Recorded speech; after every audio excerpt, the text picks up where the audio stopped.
I may be number two, but I don't feel like number two.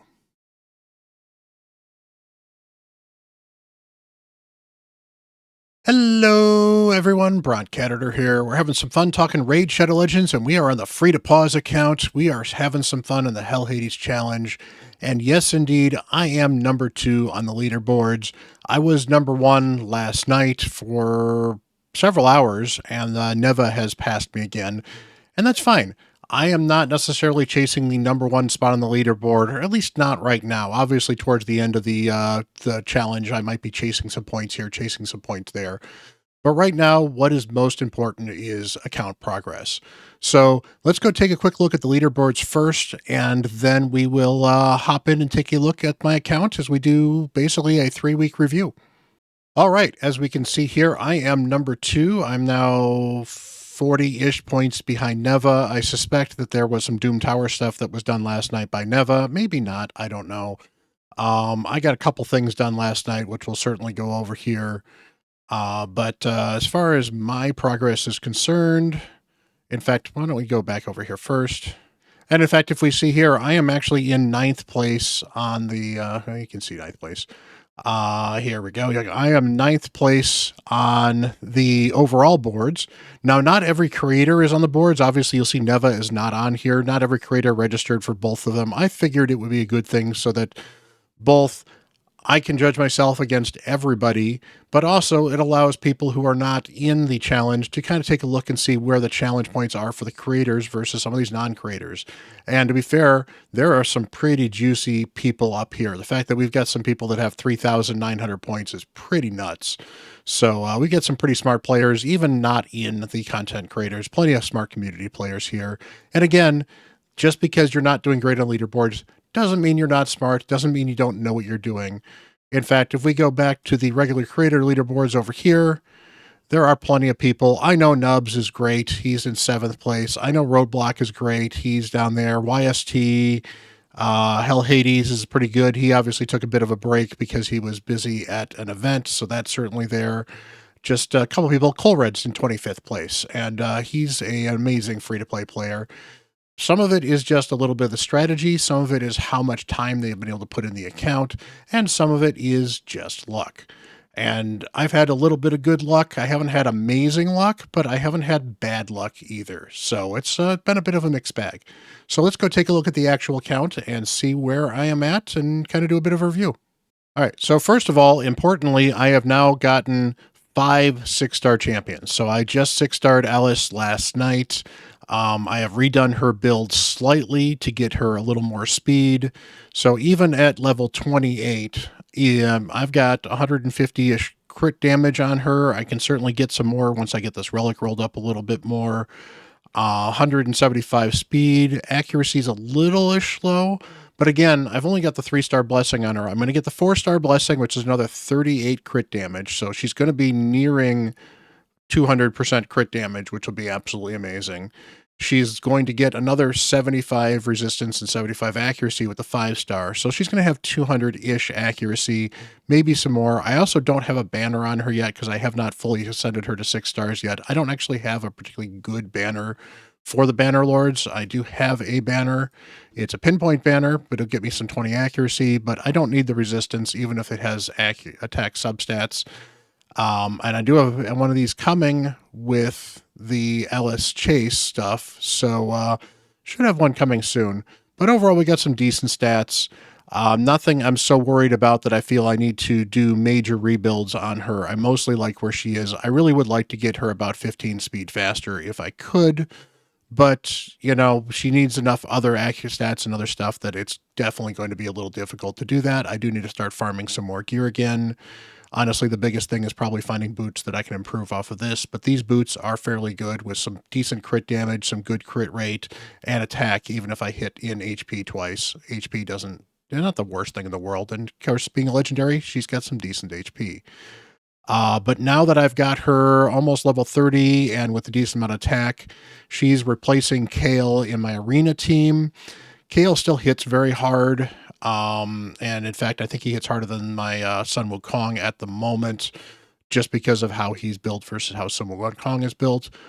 But he doesn't bring as much utility in the arena as Alice does, and I'll eventually be able to focus him a little more into a boss killer slash dungeon damage dealer versus I've got the arena damage dealer here, and then the monkey is just kind of an all around good damage dealer, buff stripper, and utility.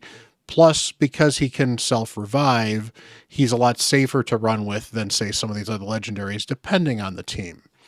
Geomancer is 6 stars. We are working on masteries. You can see I've got a couple of masteries earned right here. I am getting close to War Master on Geomancer. I've got War Master on him. I've got War Master on Tagore. I've got War Master on Kale.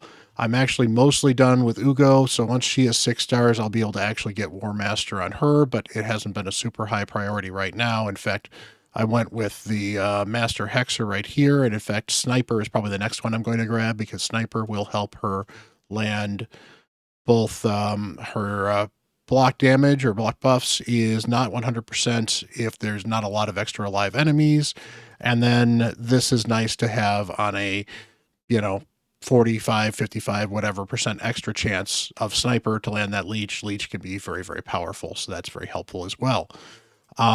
Next up, as far as my next 6-star after that, I am not sure. I'm certainly going to play it by ear. Opportunities include Frozen Banshee is still a decent option. I'm not using her in Clan Boss at the moment, but eventually I may end up using her over Kale. Maybe not. She's a little more consistent with the poisons with the A1, but she needs to set them up, so if she doesn't get a lot of turns, that's a problem. And Kale has masteries and other stuff like that too, so maybe Frozen Banshee may just stay at a 5-star and just be a useful champion overall. Flannan is still an interesting option as well, or I could start building some of the other epics out there. I've got Croydon, he's level 40. I haven't really invested much on him as far as gear is concerned.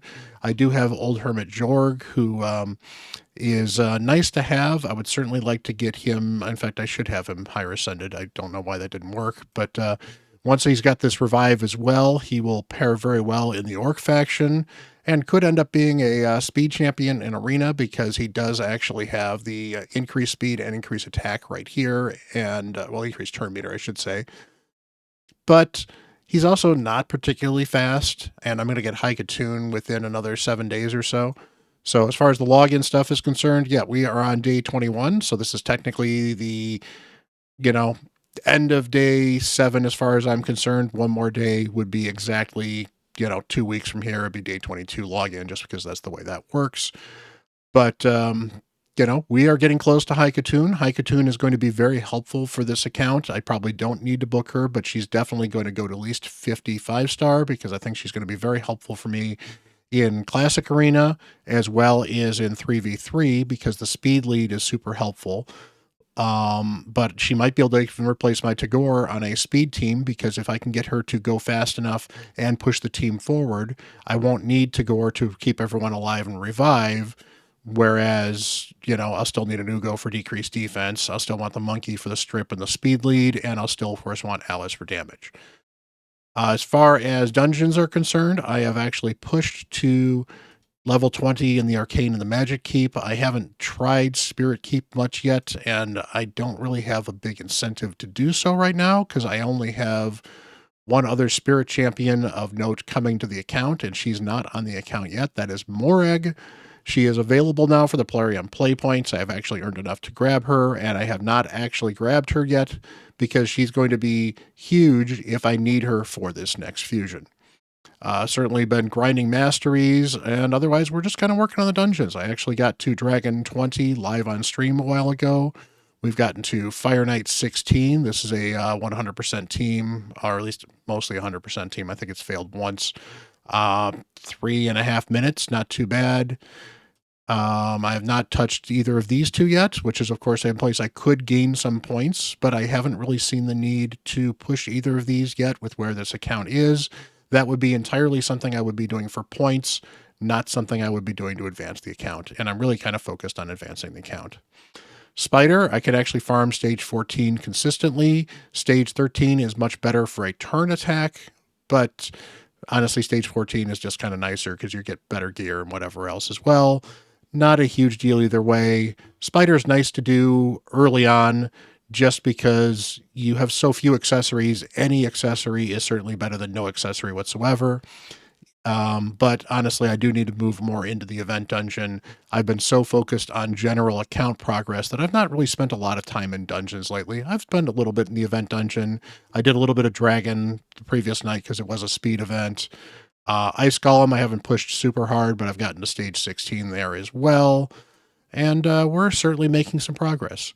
In Doom Tower, I'm actually proud to say we did finally get past the Eternal Dragon. That wasn't the problem. It was the Griffin. This Griffin here was really, really hurting me. This is the team I managed to get through.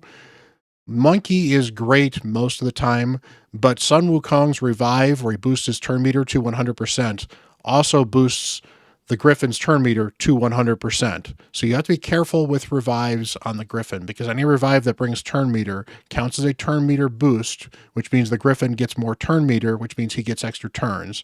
And the way the Griffin works is he gets extra turn meter for a lot of stuff.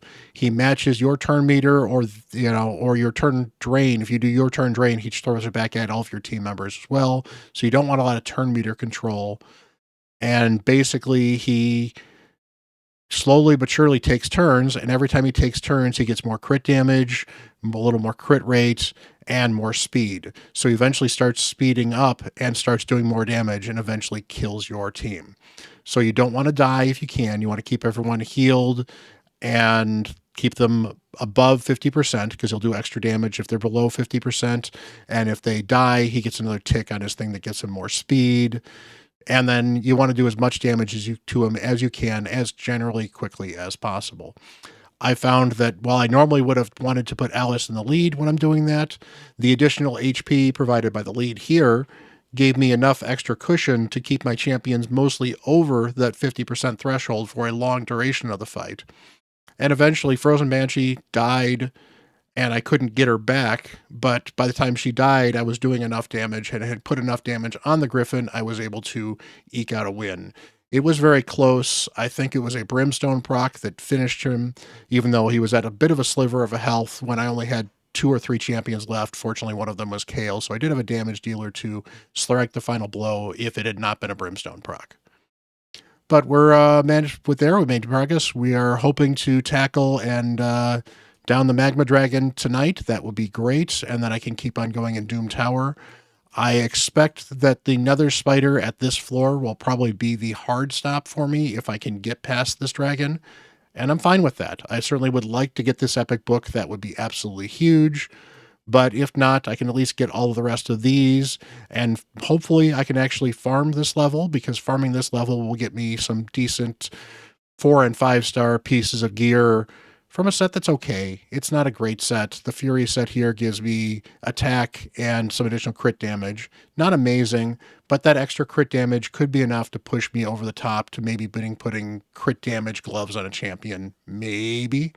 We'll see. It's really kind of hard to get into crit damage gloves until you get to consistent good 5-star gear or even 6-star gear, because the stats you're missing, even from the substats on 4-star gear, make it really hard to get to 100% crit rate. That's actually why that bonus 15% crit rate on your starter is so huge early on, because that's really kind of the threshold you're missing between 4-star and 5-star gear is about 15%. So my clan boss has been running very well. I prefer to run clan boss when it is an affinity. We as a clan actually managed to take down Brutal last night, which is great, which means I can actually move on to Nightmare if I wanted to. I am comfortably 2-keying Brutal when it is affinity. I have not tried 2-keying Brutal when it is void, but we're about to drop it into affinity anyway, so that is not a problem. Why is affinity important? Well, because I'm running Geomancer, the affinity bosses get double or triple hits on their A2s and their A3s. So 2 of the 3 attacks, basically the non-stuns. The stun's actually the A1. I know that can be confusing, but he actually uses them. He does his A3, then his A2, then his A1, and that's how the clan boss goes.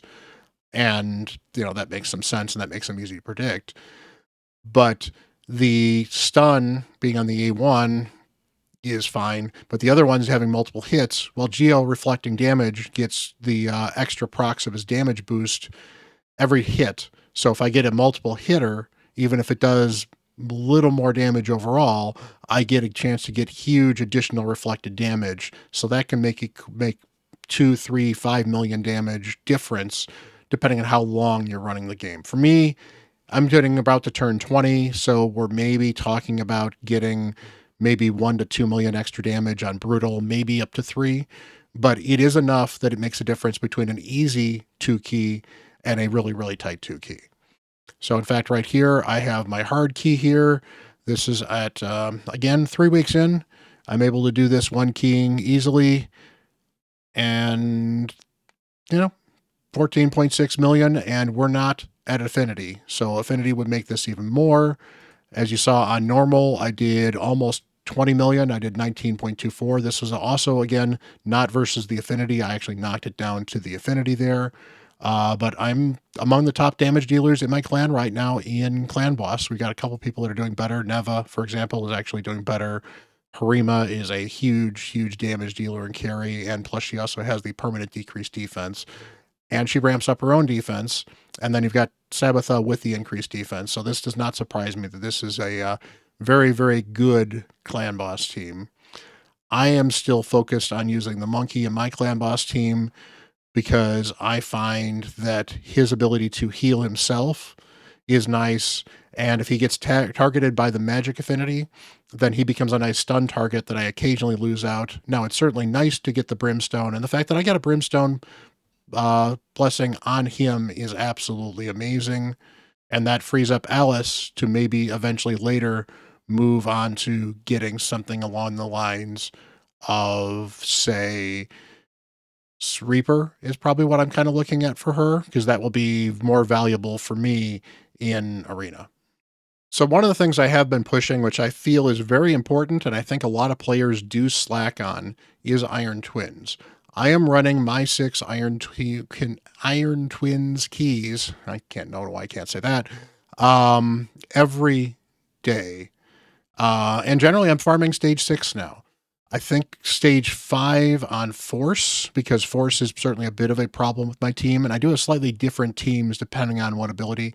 Although, to be fair, now that I have Geo and with Flannan bringing decreased speed helps quite a bit because that mitigates some of the passives that the Iron Twins boss has.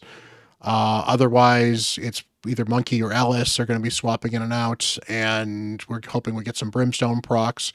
Geomancer is doing some reflect damage, and we've got 2 healers, and Kale's doing some poison damage as well. So it works fairly well. I don't expect to push much further than this. I'd like to maybe start pushing towards stage 9 at some point, but I don't want to risk a ton of energy pushing, and at least stage 6 and even stage 3 was worth farming. So farming stage 6, you're going to get a small soul every 2.5 days. Plus, of course, you get double on the weekend, so you're effectively going to get 8 days with that. So you're getting 3 souls a week ish, give or take. And honestly, I think that is well worth running. Doesn't sound like a lot, but extra stats from souls are absolutely huge. Just looking here, let's go over to, we've got Kale here. Kale's stats. The soul here was 2,250 HP. Well, that's a 10% HP boost. And 450 attack is more than a 10% HP or attack boost here for him. Plus, I've got the relic here. So that is so much extra survivability and so much extra damage. So getting them for rares is not too hard. I've got a 3-star here for Flannan. Flannan doesn't really need the attack here, although I've got him for Phantom Touch because he is in Shogun, but that's another 300 defense. 300 defense is huge early on. I've got the 1-star for Ugo. That is, giving her a ton of extra HP, 4,500. It gives epics more, and it gives legendaries even more. But on top of that, this cruelty is to let me do just a little bit of extra damage everywhere I am because she's slowly but surely whittling down the boss's defense. Just souls are so important, both for the extra effects that you can get out of them and for the extra stats, particularly where stats are at a premium early in the game. So do not slack on your Iron Twins. That has been one of my biggest focuses to make sure I do the Iron Twins. So Faction Wars, I am certainly not in the top of Faction Wars. I do have 130, so I'm doing well there. But I have mostly been pushing just what I can. Like my Banner Lords, for example, I pulled a dagger and I had another rare. And so I've got two rares with AoEs and they're kind of built and they've got some gear. Dagger, I've actually ascended because Dagger, I think, will actually probably be in my Banner Lords Crypt Key team for a long time because she's actually got a lot of value. I haven't booked her yet because I'm kind of looking to see which factions I want to push before I start booking rares, or in case I get a rare that I absolutely want to book, like a Bellower or a Cold Heart or something like that. But it is certainly worth keeping a couple of rares. Skinwalkers is doing fairly well. I actually have a rare Reviver that I do like, so that's also where the books may end up as well. That'll help with the monkey as well. But most of these 13 stars here, and as you can see, it's mostly because I've gotten to stage 12, is because I have Sun Wukong, and I've got a Gnarlhorn who actually, even at level 33 stars, is doing okay with just a little bit of gear. He's got just enough accuracy to land those provokes, and sometimes simply getting those provokes out on one of the waves is enough, even if he ends up dying, to help the monkey survive for just an extra turn and not have to regenerate or revive, or some of the other champions that I maybe don't want to have take some damage as well. So it's working fairly well. I do need to start collecting rares. So basically, if I don't have a rare in a faction and I pull a rare, they now go in the vault to at least hold on to make sure I have a rare for every faction. Both so I don't miss the have a rare for this faction quest, but also so that if I do need to actually build somebody to try to run stage 1, I don't miss out entirely. That's my biggest problem is I don't have a Shadowkin champion other than an uncommon. And I don't think that uncommon, even if he's 3-star, even if he was 4-star, is going to be with just generic gear going to be able to survive all the way through even stage 1. Although again, I could be wrong because stage 1 is not the most hard thing in the world. And maybe if I throw a little bit of gear on him now, make him 4 stars, that might be just enough to get through the one stage, which means I can at least farm it, and that's good. So finally, looking here at the Arbiter missions, I am in the last stretch, so I am 60 away from Arbiter. That sounds like I am incredibly close, but I need to get 5 level 60 champions. Alice will eventually get to level 60 as I farm the masteries, and as I use her now for campaign waves as well, at least while I'm leveling her up. Then I might go back to Kale if Kale is faster. We'll certainly see. Doing this clan boss damage, as you can see, minimum difficulty hard. Well, I just did 14 million on hard and an auto key against a bad affinity for me, so that's good. Some of these clear stages 14, I am at 14 or higher on every dungeon in the game, so these are going to be super easy when I get to them. And this is going to be good because you see all of these gems here. These gems are going to be huge because we're going to have a fusion announced probably tomorrow. And I'm thinking that fusion is going to start either next week, Thursday or Friday, or hopefully 2 weeks from now on Monday. So Monday would make it February the 3rd. And that means that would be a Valentine's Day fusion, and that's something that Raid likes to do. So I suspect that the 3rd is probably when we're going to have that drop. But finding out on the Friday what that fusion is, and if I think it will be able to help the free-to-play, and if I think I can get it, will then let me figure out whether or not I want to book Alice with the legendary books I have, or if I just want to continue to double down on the champions I have to start progressing further in clan boss, progressing further in arena, and progressing further in the dungeons while just gearing the champions I have. And if that's the case where I don't want that fusion, then I can start pulling shards in meaningful ways during the proper events. But here, this upgrade in affinity bonus to level 7 is probably going to be my next stopping point, and that is going to take me a little while. I've just gotten 2 of them to level 5 because that was one of the missions, and getting one of them to level 7, and eventually it is going to be one of them to level 10 is probably going to be my hard stop. So, yep, there's an 8. Nothing else really problematic here. There's a level 9, and level 10 is, I think, the last one, maybe? There's level 10, and here we go. So, yep, 39 million Demon Lord on Nightmare. This happens to happen for one day. So I'm going to have to start getting into Nightmare Clan Boss soonish anyway. Obviously, this is very far away, so I've got some time. I've got a few weeks before I probably am going to get over here. But we've got a bunch of gems, a bunch of good rewards here. And most of this stuff is stuff that I'm just going to have to generally progress towards. And if the next fusion is going to help me towards that, that's great. And if the next fusion is not going to help me towards it, I need to know so I can invest in the champions I have. Because one of the biggest things I found with a free to play is you need to be agile in your thinking and look at both what can I save because I might have something better in the future versus what should I invest because I have something fairly good now. It doesn't help to save for later when just a little bit of investment in something you have now will get you significantly further. And sometimes while it feels good to, I'm only going to invest in S tier legendaries, for example. Well, I don't care if they're S tier or A tier or B tier or C tier even. If they fill a need well enough that I can use them to advance my account and by a significant margin, then that's a champion I'm willing to invest in on a free to play. And that's really how I think is one of the best ways you can think about these free to play challenges. So that is my free to pause account. We are cooking. We are, dominating the leaderboards. I expect probably to remain at the top of the leaderboards for a while. The real question will be if I eventually fall off in Clan Boss versus other people that have picked things like Taragi, where they can certainly start making some ground up in Clan Boss, or maybe I might pull some champion that will certainly shift with that as well. A lot of what is going on is going to really depend on what the news is about the next fusion. Until then, I am probably going to invest my energy, and honestly, I think I'm probably going to invest my gems to push towards getting the masteries done on the champions that I have.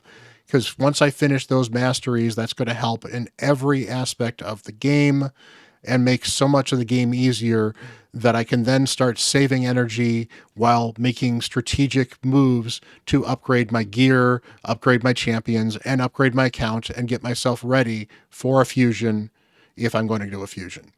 So hopefully you guys have been doing well. I appreciate you guys hanging out. I appreciate you guys rooting me on in the leaderboards. Let me know how your free-to-play is doing. Let me know how you think my free-to-play is doing. I appreciate the comments. I appreciate all those likes. I appreciate it when you smash that subscribe button. Hit that thing. It really does help me out. Love you guys. Thank you very much. And until the next video, I'm Bront CatHerder.